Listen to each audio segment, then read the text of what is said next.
Boa tarde, meu nome é Matheus Michelini. Eu vou explicar agora a abordagem que eu tive a respeito do problema que nós temos de monitorar a distribuição de respiradores destinados ao tratamento, né, de pessoas afetadas pelo coronavírus.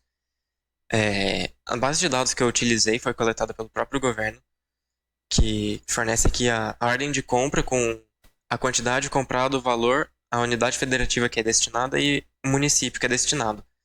Aqui às vezes tem município, estado. E o meu programa aqui, ele consiste basicamente em ler essa tabela CSV e aqui ele lê as colunas que vão ser utilizadas, que no caso são apenas as colunas de quantidade, valor e unidade federativa destinada, porque o meu foco é analisar por unidade federativa e não separar aqui por ordem de compra, porque aqui no caso são 1.810 ordens de compra, ou 1.811 ordens de compra, e cada uma com uma quantidade diferente, um valor diferente, com um destino diferente.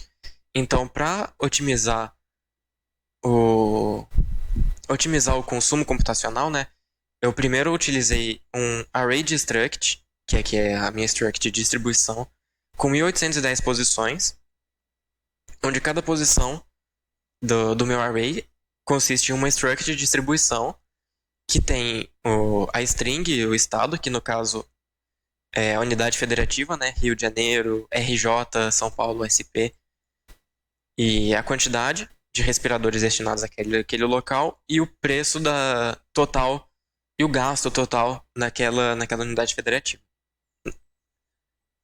No caso, a ordem de compra, né? Aqui, esse array geral contém todas as ordens de compra, que depois ele vai ser ordenado em ordem alfabética e distribuído aqui para estados, que então é o estado ordenado e é ordenado por quantidade. Então, o estado com maior quantidade vai ficar ordenado de menor quantidade para maior quantidade, e depois do menor gasto para o maior gasto.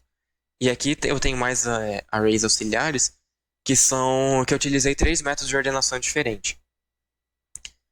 Aqui eu estou definindo o arquivo de dados e o arquivo que depois vai ser plotado o gráfico. Aqui Matheus Michelini base de dados e Matheus Michelini array ordenado. E aqui é apenas para verificar se o arquivo foi aberto corretamente. Se ele não foi aberto, vai finalizar o programa na hora. Aqui eu vou estar pegando a primeira linha, porque a primeira linha de um arquivo CSV, ele contém o cabeçalho da nossa tabela.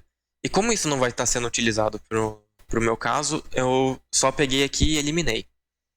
E aqui, como eu optei por salvar apenas os dados quantidade, valor e unidade federativa, aqui eu tive que fazer um esquema para ele pegar todas as outras colunas. Essas colunas aqui todas não vão ser lidas, essa daqui. No caso, vão ser lidas, mas não vão ser armazenadas. Vão ser armazenadas apenas em uma variável temporária que a todo momento está tendo seu valor redefinido.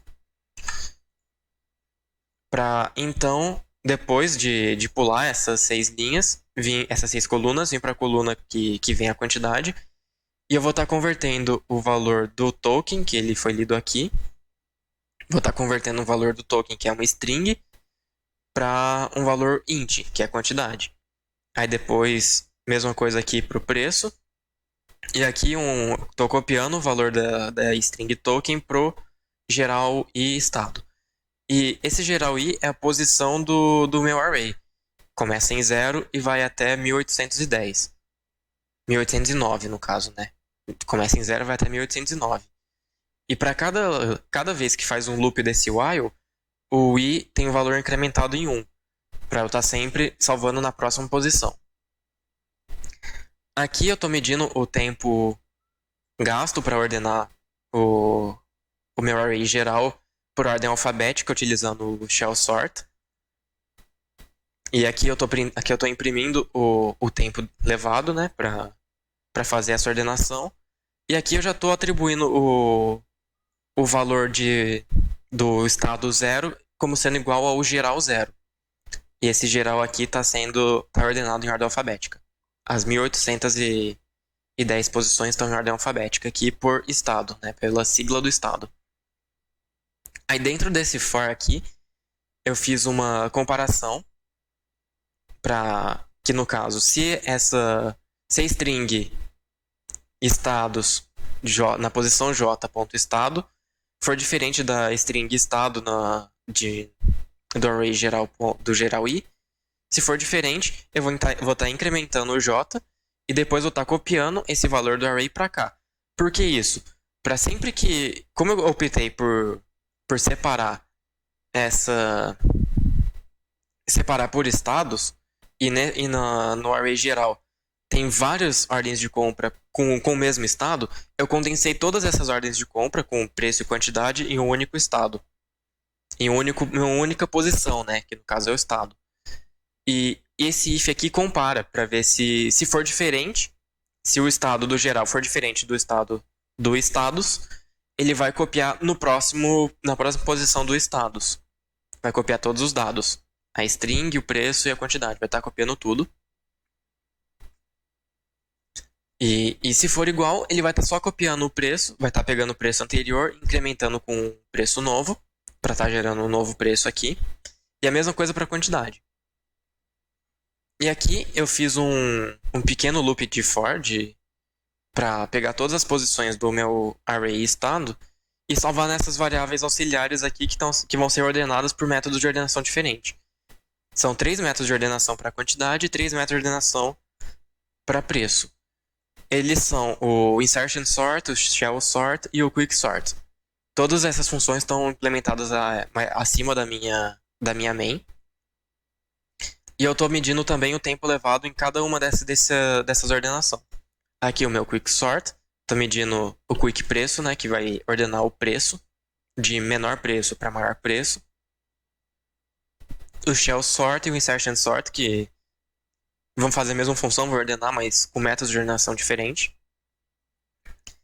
Depois aqui eu tenho o mesmo esquema de ordenação do quick sort, do shell sort e do insertion sort, mas agora para quantidade. Eu vou estar pegando meu array quantidade e ordenando ele pelos 3 métodos de ordenação diferentes, para depois fazer um comparativo do tempo de ordenação.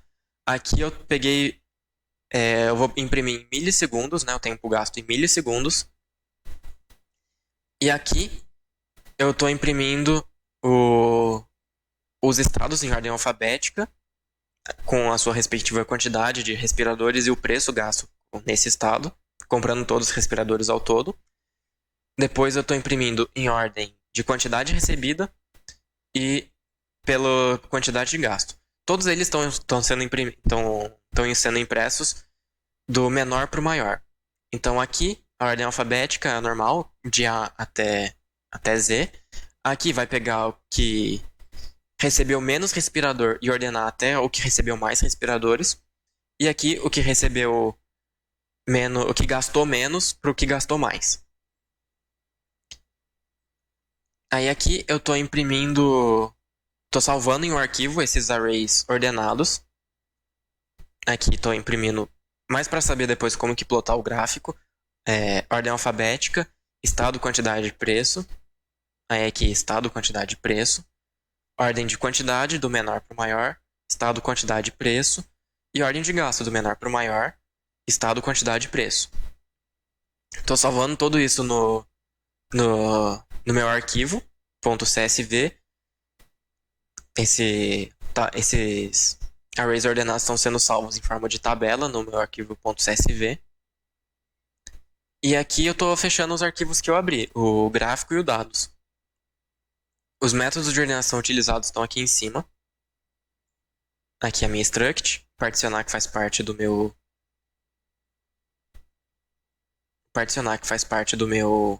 preço. Em particionar quantidade, que é o particionar preço, o quick sort preço, particionar quantidade, quick sort quantidade. E como eu estou comparando dados diferentes, eu preciso fazer função diferentes para ordenar cada um desses dados. Então, por isso que eu tive que fazer o quick sort 2 vezes, o insertion sort 2 vezes. Aqui no caso, eu fiz o 3 vezes. Essa função não está sendo utilizada. que ela tem uma eficiência menor em comparação ao shell sort. E como é um array de 1.800 posições, eu optei por fazer o shell sort. E o insertion sort eu fiz porque ele é uma implementação mais simples.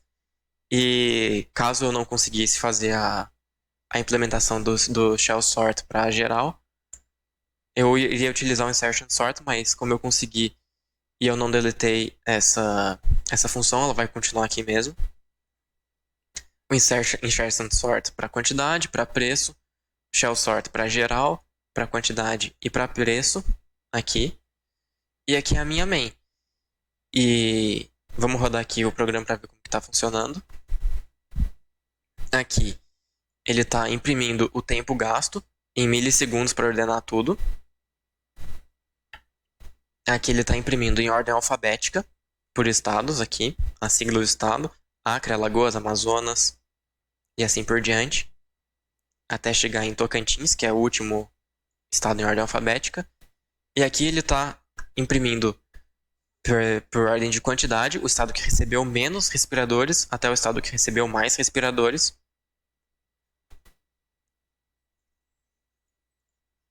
E aqui eu estou imprimindo o estado que gastou menos até o estado que gastou mais.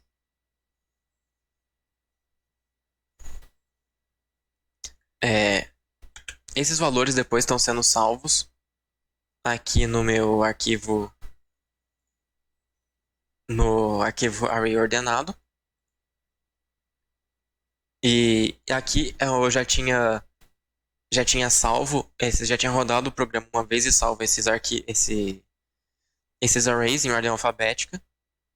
E aqui eu apenas fiz os gráficos, né, por quantidade, ordenado em quantidade e ordenado por estado. E aqui a gente pode ver algumas peculiaridades. Que, por exemplo, o estado de Minas Gerais, ele recebeu mais respiradores que o estado do Rio Grande do Sul, porém ele gastou menos. O estado de Minas Gerais gastou menos em real do que o estado do Rio Grande do Sul. Isso acontece para outros estados também. Aqui, SC e AP e SC também está invertido. E acontece para diversos outros estados aqui nesse meio. E isso é uma peculiaridade que mostra que não todo respirador tem o mesmo preço, né? E as ordens de compra acabam tendo flutuação de preço. Alguma ordem de compra com menos respirador acaba sendo mais cara do que uma ordem de compra com mais respiradores. Mas por questão de negociação, por questão de fornecedor, que os preços variam. Mas aqui a gente consegue ver isso, que cada ordem de compra tem um preço único, que acaba afetando como que o gráfico de quantidade por estado e gasto por estado acaba ficando diferente um do outro. Essa aqui de novo meu banco de dados, né, que eu utilizei. E aqui esse aqui é o meu arquivo esse aqui é o meu arquivo ordenado de acordo com o que o programa leu. Ele veio, salvou todos os dados aqui de acordo com o que foi lido pelo programa. O programa foi ordenando, ele leu, ordenou e salvou nesse arquivo aqui. E essa é a abordagem que eu tive a respeito do tema. Eu fiz outras pesquisas a respeito, mas eu não consegui encontrar nenhuma pesquisa que analisa o Brasil de forma geral e distribui por estados. Eu encontrei mais separado por região norte, região nordeste, região sul, sudeste, centro-oeste, e analisando um estado em particular e a sua distribuição por municípios ou por região metropolitana. Mas esse é um diferencial da abordagem que eu tive com relação à abordagem que eu encontrei pesquisando no Google Acadêmico outros 3 ou 4 estudos diferentes. Muito obrigado e essa foi a abordagem que eu tive a respeito do tema. Muito obrigado.